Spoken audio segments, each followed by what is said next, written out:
5 days into the month of October in the year 2020. Lovely evening and welcome to News Report. My name is Salifyanji Bweupe, and as usual, I'm not alone. I am joined by Chimwanga, Kalala. Hello, Sally. Hi. How are you today? Just been all right. How are you? I'm fine, thank you.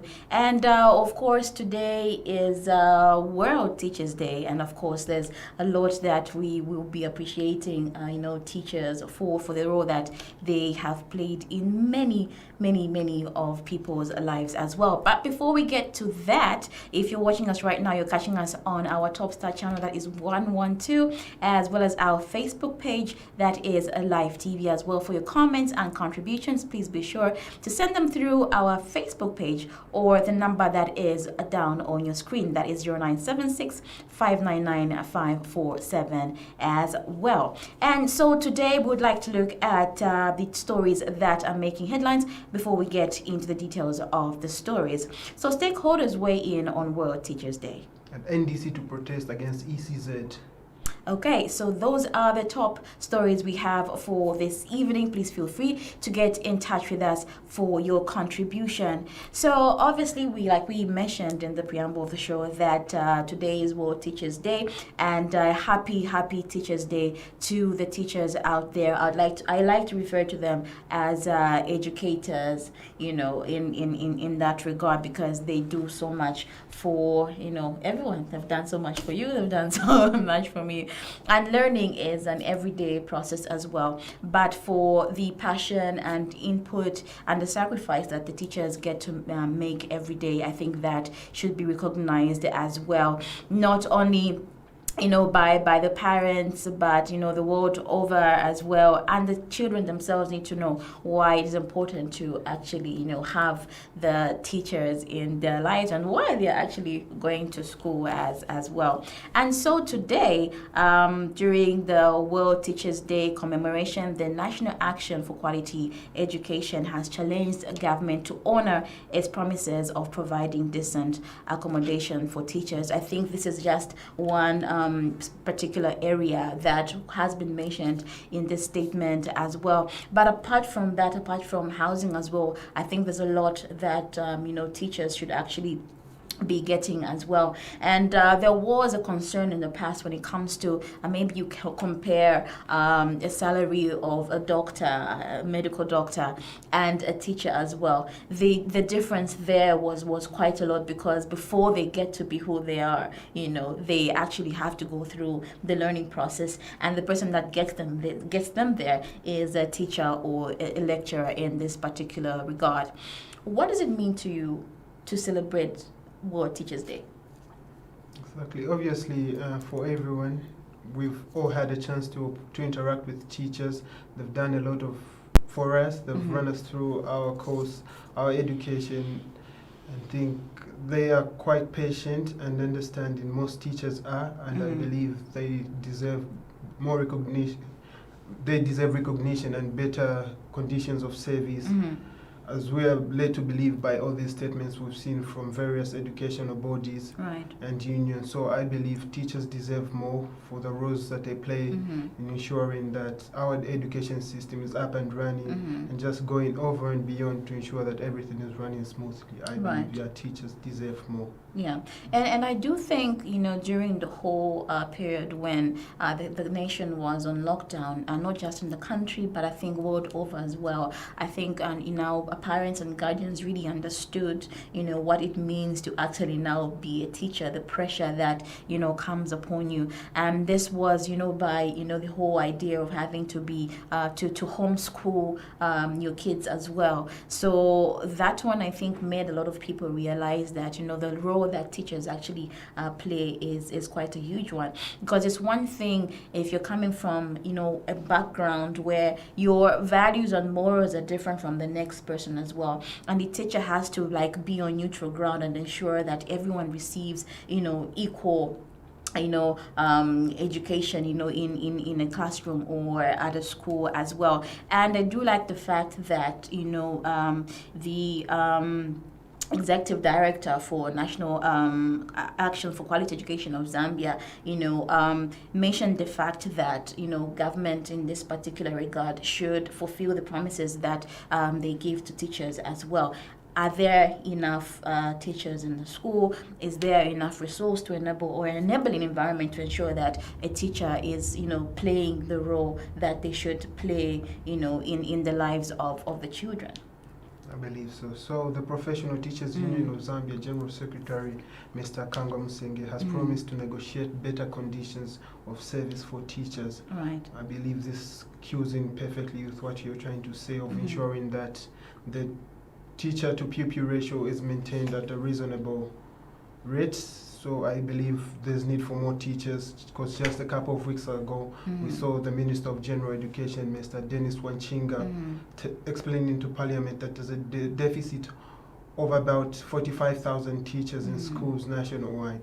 So I believe there's need for the deployment of more teachers in most of these learning institutions, and I believe that's better conditions of service. I think we need to ensure that we set up some modalities that encourage and just motivate teachers to put in their all when they're doing this. I think we should be at a position right now where teachers are, where teaching is an admired profession, where we look at teachers and look at them as just like individuals who deserve to be respected and treated better for the service they deliver, because education is a key pillar when it comes to development. I believe there can't be development without education. Right. Now, I do understand that a lot of schools now are being built as well. And in the past, I think where there's a school, there is also a teacher's, compound as well. So that's some housing for the teachers as well. Is that still going on, or structures are only being put up, but the teachers are not really being given that, attention or concern, but priority rather, to also be offered some type of accommodation as well? All right, so one thing I have noticed about these infrastructures that are meant to be for teachers is that even when some teachers go out of service, I think they tend to hold on to those houses. Right. So I believe there's a shortage in infrastructure as well. Because of that, I don't know why these people choose to hold on to these houses. I don't know, maybe it's because of their pensions are not being paid and the like. But I believe there's a shortage of infrastructure, and we need to build more for our teachers. Right. Yes. So I believe there's a shortage at the moment. And when you talk about pensions being paid off or not, I think that should be one major issue as well, because if they're given the pension, then it's possible for them to actually, comply and move out at the time when they're supposed to move out as well. And I do remember some time back, I did mention that I think there should be a structure that's put in place, maybe signing with the National Housing Authority, where by the time that a particular teacher is resigning or is, retiring from service, they're able to actually move into their own house, So I think there should be those structures that are put in place where people are not really displaced, but they actually have somewhere to actually go to. What if what they were getting was not enough to actually move into another house or build themselves a house? But if there's something little that's being taken away from them every month to actually build something that they can move into permanently as they finish serving, then that would be a good thing as well. I think really investing in that culture will help out as well. Now, when you talk about the deficit of about 45,000 teachers, that's not a small number. That's quite a huge number. Meaning, the demand for teachers is quite big. The same way we have a demand for healthcare workers, which is also as huge. So now, I would like to think that there is obviously like a recruitment process that is put in place, that is structured in a way that there's an annual recruitment of teachers, which should be the case as well, because there are those ones that are still in college or university, still learning to be educators. But after they're done, they get to stay, at home for quite a long time before they're actually deployed. Your thoughts? All right. So from what the Minister of General Education told Parliament, he actually suggested that government should put in place modalities to ensure that they deploy at least 15,000 teachers every year. So so that would mean that in the next 3 years we should be able to cover that 45,000 deficit. But then, judging from the recently released budget, I don't think allocations were actually reserved for teacher deployment and the like. So I believe right now we don't even know how we're going to. Would you say it was overlooked, or probably the ministry responsible did not really submit the need that is in that particular ministry? All right, so he actually told Parliament, but this is only like 3 weeks ago. So I believe maybe it might have been an issue of time where, because obviously the budget isn't just prepared overnight. A lot has to be considered to be put in place. So these ministries have to make their submissions in a timely manner. But then when we look at the current Minister of General Education, I think he's only been in office for a couple of months. He was transferred from the Ministry of Water and Sanitation after the unfortunate incident with the former education minister. So I believe he made that submission, but I don't think it might have been too late to actually enact or actually do something about it. Yeah, but then we have all these people in these ministries. We have the permanent secretaries and the like for technical services and the like that should be able to follow up regardless of the minister. It's really not, now when we come to that, it's not really about the position that someone holds. Yes, fine, the Minister of General Education holds that particular, position, but there are people around, that ministry that ensure that everything is moving and working as it should. So probably instead of saying, no, he's probably been in the office for a short period of time, I mean, this is something that should have been submitted a long time ago. And even if it was placed, as part of the budget as well, people, we believe, were still, working on the ground and ensuring that the plight of teachers also was, recognized as well. It's very much unfair to see other ministries, I think, given some type of, priority or attention when the most important one, or one of the most important one and sensitive ministries is not really given the priority as well. So I'm sure teachers have a lot of, grievances and concerns based on, not only the work environment, but the conditions of service as well. It's a good thing to actually be employed under public service, but when there's certain things that you feel are owed to you and you're not really receiving them as you should, it's rather a concern. And also as a way of having some kind of motivation, I believe everyone in any working environment needs some type of motivation. It's not enough to just say, oh, I'm employed under the public service and I can straight go to the bank and apply for a loan. Yes, fine, those things are there, but what else is there apart from having the opportunity to actually apply for a loan and get that money as quickly as possible? Because I believe most of that money that is gotten goes towards paying a whole lot of bills, and it never stops. All right, so I just want to bring you back on how the ministries run. We have all this, the PS and the like.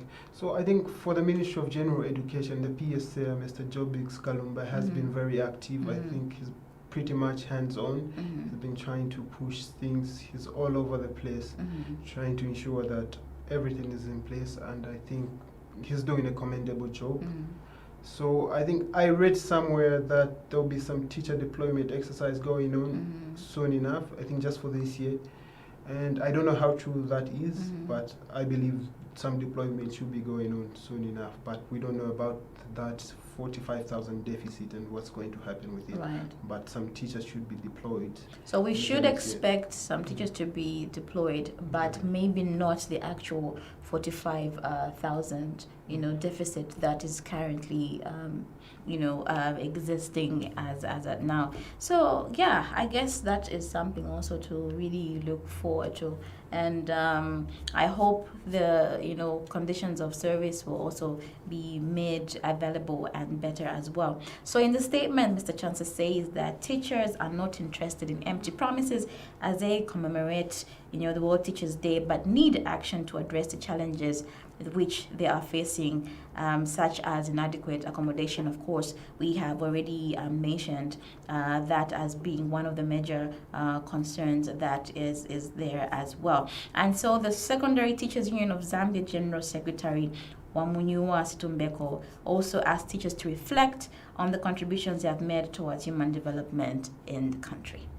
All right, so actually even the Betu's Director for Information and Publicity, Mr. Kavika Kakunta, has echoed this cause and just commended the teachers for the job they've done during this COVID pandemic, on how they had to be innovative and see how they could deliver the lessons, whether it was via WhatsApp, sending those videos and the like. I think we have a clip from Mr. Kavika Kakunta. As Basic Education Teachers Union of Zambia, we want to wish our teachers a happy 2020 World Teachers Day. I know that quite a number of things have happened in this year, but ultimately I think what is important for me to mention this morning is that a lot of efforts have been made by our teachers in wanting to ensure that we keep the education system running. The 2020 World Teachers Day is being celebrated under the theme Teachers Leading in Crisis, Reimagining the Future. This theme is important to us as teachers with regards to the current COVID-19 challenge that has affected the whole world globally, and Zambia, the teachers of this great nation, must be able to be commended for the great work that they are doing. And for us as Basic Education Teachers Union of Zambia, we want to re-echo our commitment in wanting to join the teachers of this great nation and supporting them in whatever manner, whatever route that they take in developing their professional route, which is ultimately aimed at ensuring that they provide quality teaching and learning. So that is Mr. or Doctor? Mr. Kavika Kakunta.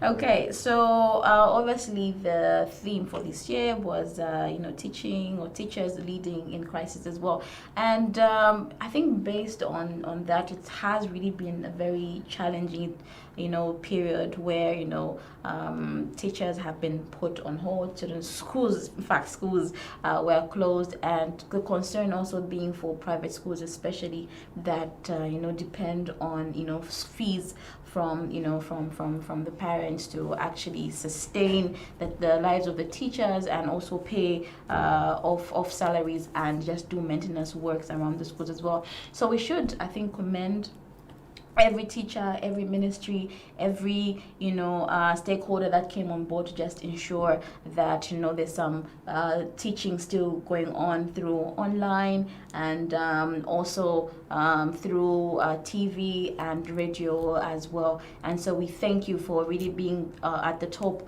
of it all, and ensuring that school-going children continue to receive the education that they actually need. So we'll go on a break, and we'll come back with more after this.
masebenza bwanji wami.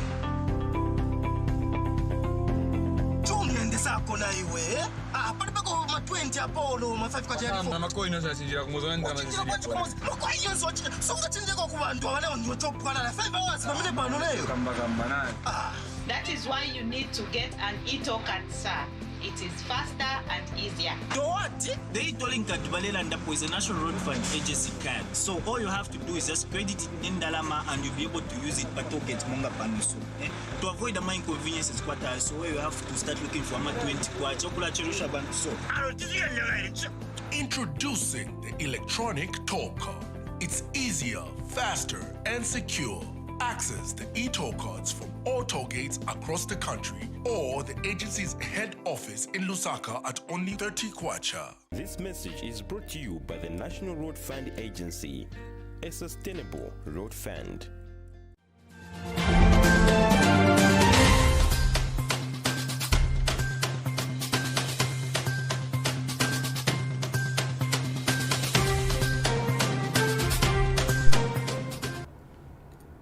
Welcome back. If you're just joining us, you're watching News Report with me, Salifyanji Bweupe, and Chimwanga, Kalala. As usual, every Monday, Tuesday, and Thursday, we bring to you a News Report at 6 p.m.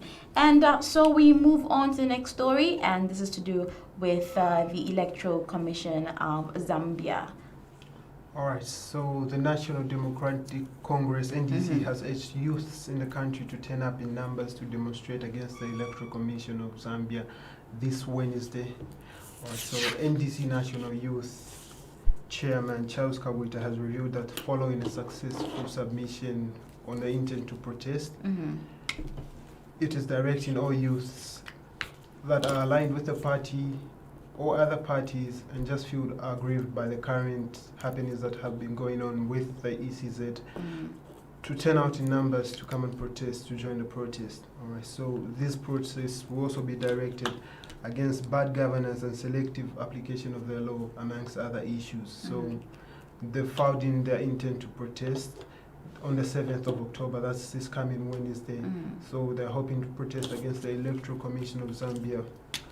So for mishandling how they are going about the electoral process, so as well as bad governance and selective application of the law, amongst other issues. Yes. So what's your take on this? Again, youth and protests, I think this has become a recurring theme. Okay, at this point, I would like to be a little bit hopeful. I know there was the Bush protest, but then considering the petition that was submitted, I think, a few days ago by the civil society organizations, I do feel probably in the same way that it was done in a peaceful manner, that this one will also be accepted in the same way. I think the only time that it gets to really attract some type of violence is if people feel as if they're being mistreated or no one is giving them the ear to actually listen to what they have to say as well.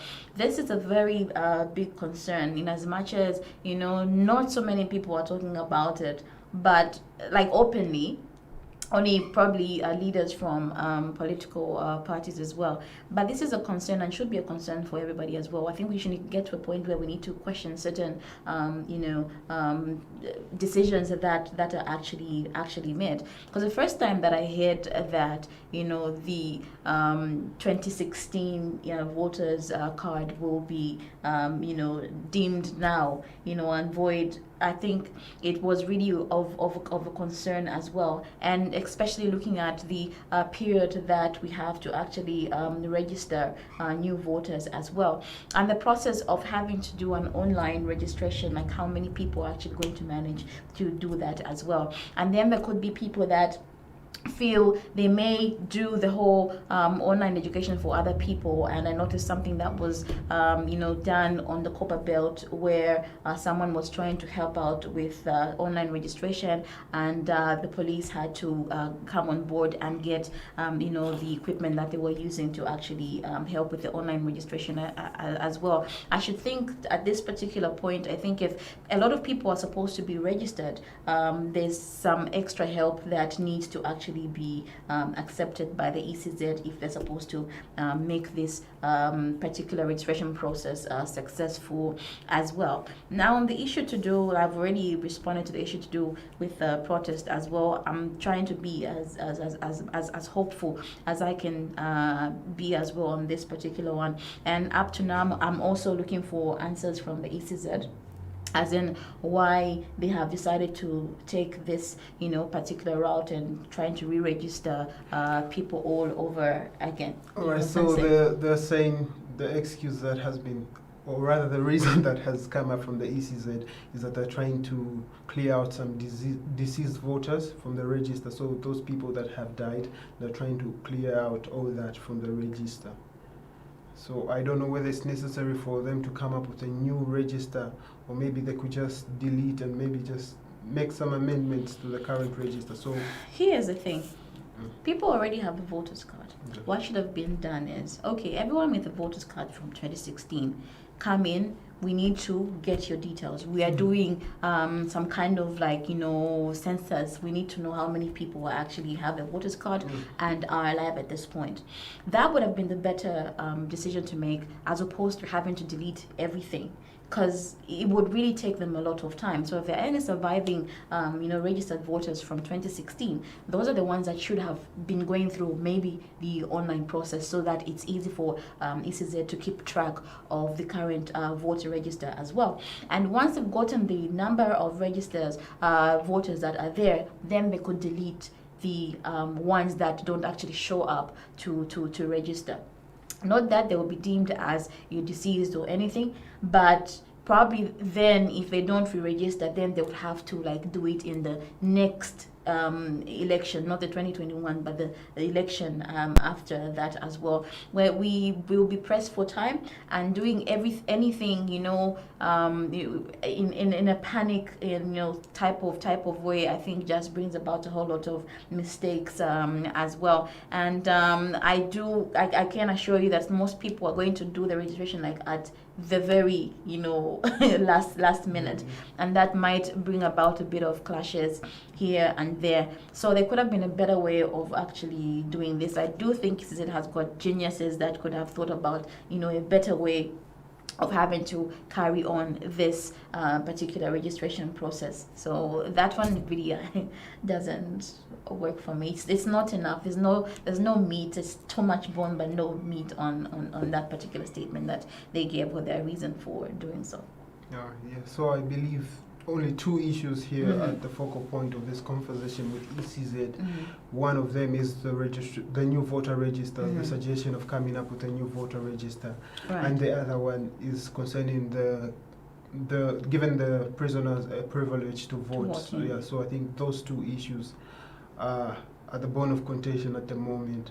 I believe when it comes to the prisoners as well, I think they're kind of pressed in an awkward position right now. They've been cornered.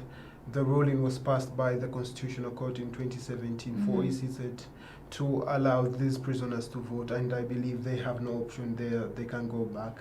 The best they can do right now is just to try and get everyone on board and see how they'll go about doing this. I think unless if anyone feels aggrieved, I think they should. I don't know if it's possible to appeal in the Constitutional Court, but I believe ECZ is pressed on this matter. The Constitutional Court gave its ruling, and I think there's no two way about it.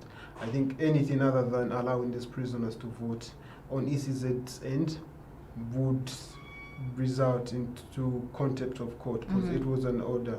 So ECZ has said they'll go through with the prisoner vote, with allowing the prisoners to vote. So right now, what they're trying to do is just consult with all relevant stakeholders to see how best this exercise can be carried out. Okay. So when was that decision made, or when did the Constitutional Court give that order to say prisoners should be allowed to vote? why should we do things at the very last minute? Like I said, when things are done in that panic state, a lot could go wrong as well. We do understand that, but what I feel is at the same time that the ETZ was saying, okay, fine, we'll nullify the previous voter registration, and then yes, as said by the Constitutional Court, prisoners will be allowed to vote as well. But here is the campaign strategy. Here's how it's going to be done. Because now people will be concerned with how the campaigns are actually going to be carried out. Will the opposition parties be allowed to actually campaign in the prisons as well, and how much time will be given, to them to actually do that? So we need to have a level, playing ground when it comes to this one as well. People should not feel compelled to vote because they maybe for the current, the ruling party, because oh no, maybe if I vote, then maybe I might receive the prerogative of mercy and I might, live a free life. But they should vote for the person that they feel is better to take care of the country as well. As a prisoner, and if you have been sentenced, and if you committed the crime that you committed, the first thing I feel when it comes to like the healing for me is acceptance. You accept that you made that wrong.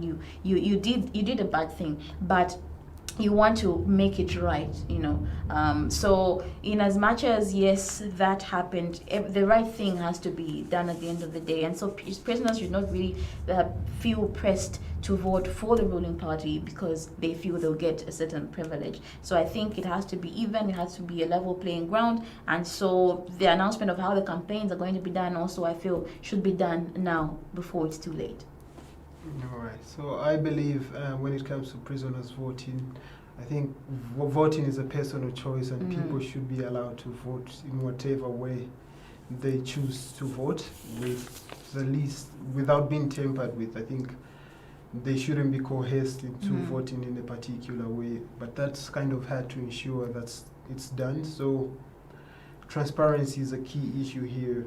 And then when you look at NDC today actually released a comprehensive statement regarding just the whole electoral process, and they actually cited out one that's from the electoral process bill of 2016. They actually cited section 9 cap 1, which says the commission shall not register a person as a voter if that person, I think one of the requirements that rule out people from being registered as voters is that if that person is detained under the Criminal Procedure Code, and if that person is sentenced, if a sentence of death, if a sentence of death is imposed by a competent court, or a sentence of imprisonment imposed by a court or substituted by a competent authority for some other sentence imposed by that court. So I think this is sort of in contradiction with the Constitutional Court ruling.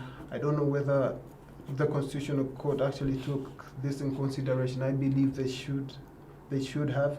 Or maybe they just did not specify to say, as a convicted felon, you could vote, but only if you're not facing any, you're not on death row. Right. Maybe in that regard, then it could at least distinguish between who is eligible to vote and who is not eligible to vote, even though this person is a prisoner. Yeah. So I think we'll be judging prisoners based on their sentence rather than if they're prisoners or not. But considering if you look at the section and what it says, if criminal procedure detained under the Criminal Procedure Code and a sentence of death is imposed by a competent court or sentence of imprisonment, then I feel that it's solely leaning towards someone that could be facing death row. All right, so this just leads to more questions. What about those people who are detained in police custody without actually being sentenced, but they are in custody at the times of elections? Will they be allowed to vote? How will they go about that? I believe there are a lot of questions, but in regards to this, for me to just be impartial, I would say ECZ is trying to, just follow the law, because that was a ruling from a court, and I believe all aggrieved parties, if they should have an issue, I think they should raise the issue with the court that actually gave that judgment. I believe ECZ is pretty much locked in a corner when it comes to this issue, as we can see from the clip from EC that they had a consultative meeting earlier today. The Commission intends to speak with the Law Association of Zambia, the judges themselves, the churches, the chiefs, service chiefs, because it is important to have the voice of all stakeholders that are involved in ensuring that persons in lawful custody are given the right to vote. The Commission is simply trying to make operational the order that was given by the courts of law.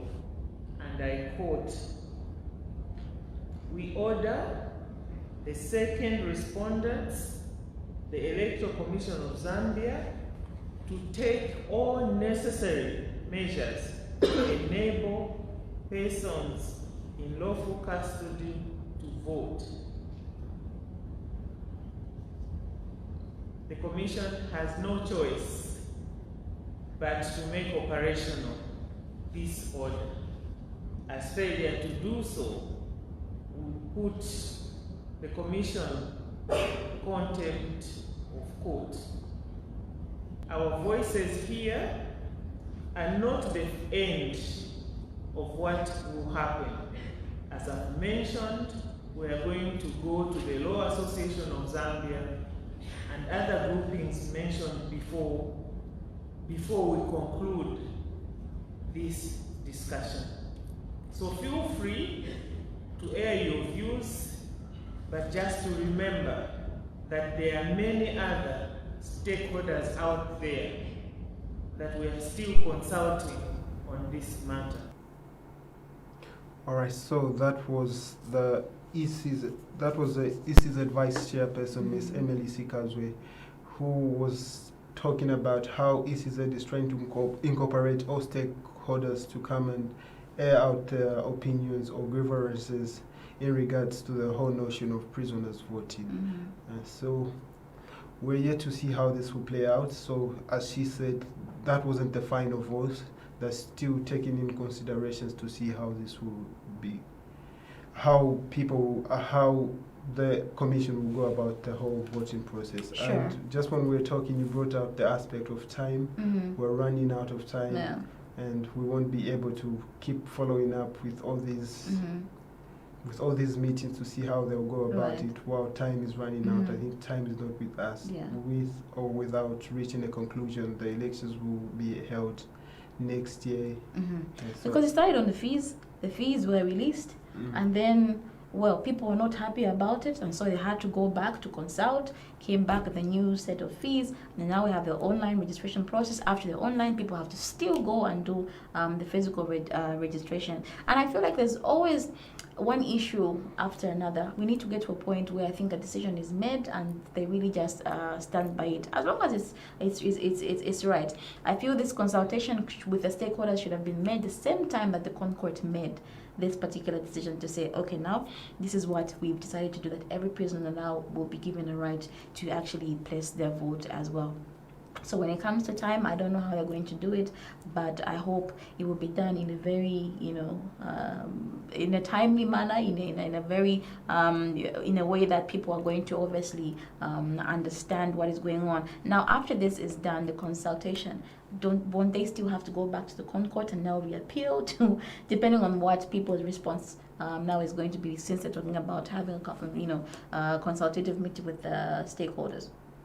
All right, so I believe after all this consultation is taken into account and various opinions and views are put together, I think that's when they will be able to see if they can go to the Constitutional Court for further guidance, or maybe just say we're unable to do this right now because we don't know how best we can go about it. We need more time to see how we can go about doing this. So I believe after all the consultation is done, I believe that's when they'll be able to see how they can go about it.